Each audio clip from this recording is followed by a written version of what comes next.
मैं सुनीता देवी, हिंदी की अध्यापिका।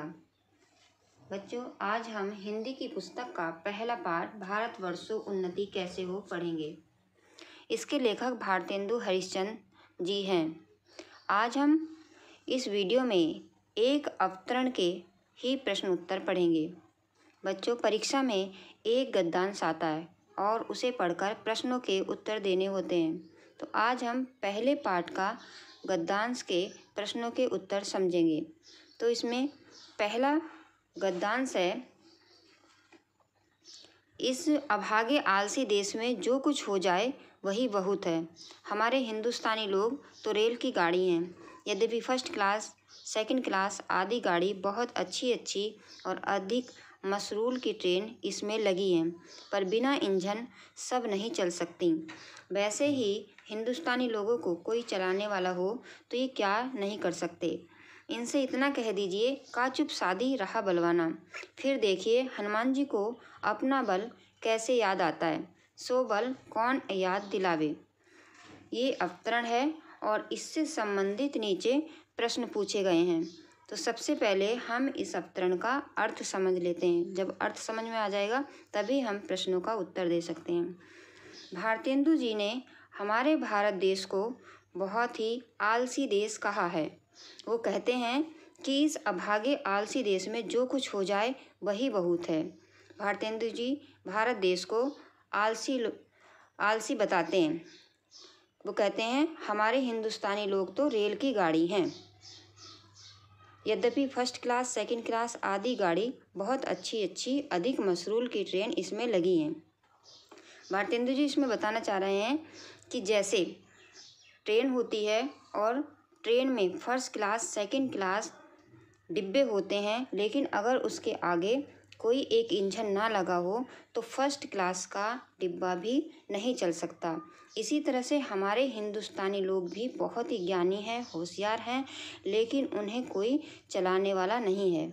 जैसे ही उन्हें कोई चलाने वाला मिल जाएगा तो जैसे फर्स्ट क्लास का डिब्बा अपनी मंजिल तक पहुंच जाता है और सेकंड क्लास का भी पहुंच जाता है और थर्ड क्लास भी पहुंच जाता है, उसी प्रकार से हमारे हिंदुस्तान में लोगों को भी अगर कोई चलाने वाला मिल जाए, समझाने वाला मिल जाए तो वो भी क्या नहीं कर सकते हैं।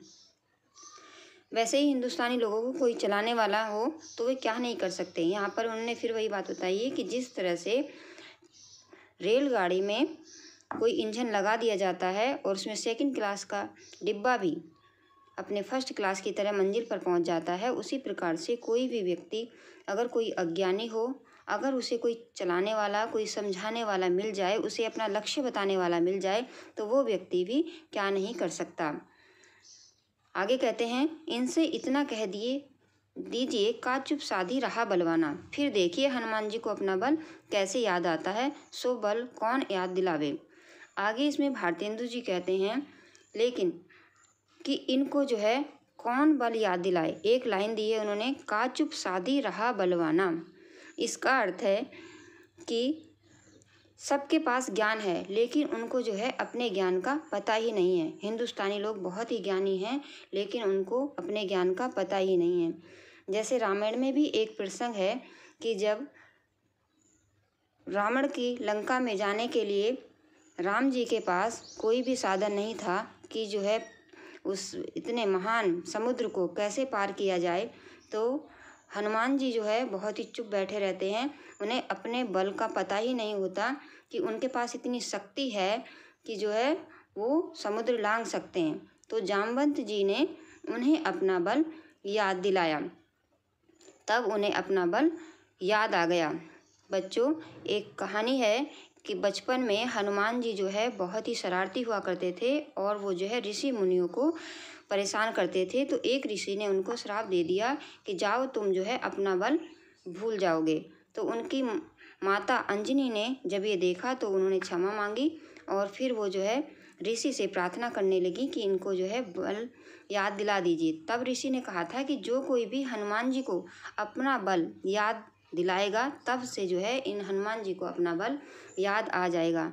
तो जब सब लोग ये सोच रहे थे कि इस इतने बड़े समुद्र को कौन पार करेगा। तब हनुमान जी चुपचाप खड़े थे, क्योंकि उन्हें पता ही नहीं था कि उनके पास इतनी शक्ति है कि वो समुद्र को लांघ करके जा सकते हैं। तो जब जामवंत जी ने उन्हें याद दिलाया कि आप हनुमान जी, आपके पास तो इतना बल है कि जो है आप समुद्र को पार कर सकते हैं, तब हनुमान जी को अपना जो है सारा बल याद आ गया। यहाँ पर जो है भारतेंदु हरिश्चंद्र जी कहते हैं कि इसी तरह से हमारे हिंदुस्तानी लोगों को भी बहुत जो है बल है, शक्ति है, ज्ञान है, लेकिन उन्हें अपने बल का जो है पता ही नहीं है कि उनके पास कितनी बल है।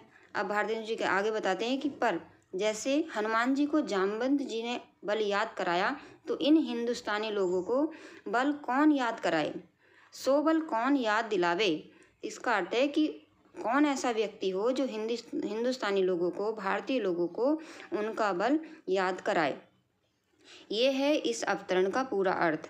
अब इसी से पढ़ कर के प्रश्न पूछे जाते हैं। जैसे पहले प्रश्न आएगा कि प्रस्तुत गद्यांश किस पाठ से लिया गया है और इसके लेखक का नाम लिखिए।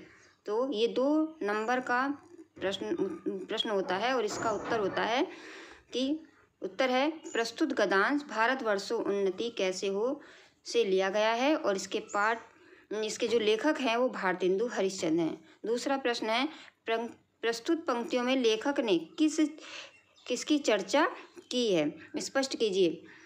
तो इसका उत्तर है प्रस्तुत पंक्तियों के माध्यम से लेखक ने भारतवासियों के आलस्य की चर्चा की है। भारत का दुर्भाग्य है कि भारतवासियों में विविध प्रकार से गुणी तथा सभी प्रकार की योग्यता रखने वाले लोग हैं, किंतु वे सही नेतृत्व के अभाव में अपनी उन्नति नहीं करते हैं। तीसरा प्रश्न है भारतीयों को किसकी संज्ञा दी गई है और क्यों। तो इसमें हमने समझा कि भारतीयों को उनके आलसी स्वभाव के कारण रेलगाड़ी के डिब्बों की संज्ञा दी है, क्योंकि जिस प्रकार रेलगाड़ी में अच्छे एवं मूल्यवान डिब्बे लगे रहने के बावजूद भी वे इंजन के अभाव में एक ही स्थान पर खड़े रहते हैं, उसी प्रकार भारतीय भी विद्वान एवं शक्तिशाली होने के बावजूद भी उचित नेतृत्व के अभाव में जो है आलसी बने रहते हैं, कोई भी काम नहीं करते। इसीलिए भारतेंदु जी ने उन्हें रेलगाड़ी के डिब्बों की संज्ञा दी है। अगला प्रश्न है का चुप साधी रहा बलवाना पंक्ति का आशय स्पष्ट कीजिए। इसमें हमने अवतरण में भी पूरी कहानी के माध्यम से इसका अर्थ समझा है, लेकिन आपको इस तरह से लिखना है का चुप साधी रहा बलवाना पंक्ति से आशय है कि भारतीयों को आज इस बात की सबसे अधिक आवश्यकता है कि कोई उन्हें उनके बल एवं शक्ति से कौन परिचित कराए, उन्हें उचित नेतृत्व देने वाला, उनके पौरुष का स्मरण कराने वाला कोई मिल जाए, कोई उन्हें समझाए कि तुम्हें क्या करना है और जो है तुम्हारे पास ये सब शक्ति है कि तुम जो चाहो वो सब कर सकते हो, ऐसा कोई उन्हें बता दे तो वो क्या नहीं कर सकते। तो वे उसी प्रकार जाग जाएंगे और अपने कार्य करने के लिए तैयार हो जाएंगे, जिस प्रकार जामवंत द्वारा याद दिलाने पर हनुमान जी को अपने बल एवं शक्ति का स्मरण हो गया था। उसी प्रकार से अगर भारतवासियों को भी उनकी शक्ति, उनके ज्ञान को कोई याद दिलाए, उनके अपना लक्ष्य बताए, तो भारतीय लोग भी क्या नहीं कर सकते हैं। इसमें अगला है सेकंड व हिंदुस्तानी शब्द का वर्ण विच्छेद कीजिए। बच्चों ये शब्द तुम्हें इसमें नहीं करना है, ये सामान्य हिंदी में आता है, ये इस तरह से प्रश्न तुम्हें नहीं करना है। बच्चों ये भाग 1 था और हमने इस पहले पार्ट का एक अवतरण पढ़ा है। अगली वीडियो में हम दूसरा अवतरण पढ़ेंगे और इस तरह से तुम जो है ये सारे प्रश्न कर लेना। आशा है तुम्हें ये सारे प्रश्न जो है आ जाएंगे और जो है याद आ गए होंगे, और ये सब प्रश्न जो है अपनी कॉपी में लिख लेना। एक प्रश्न 2 नंबर का होता है और जो है सारे ही प्रश्नों को कॉपी पे करना है। धन्यवाद।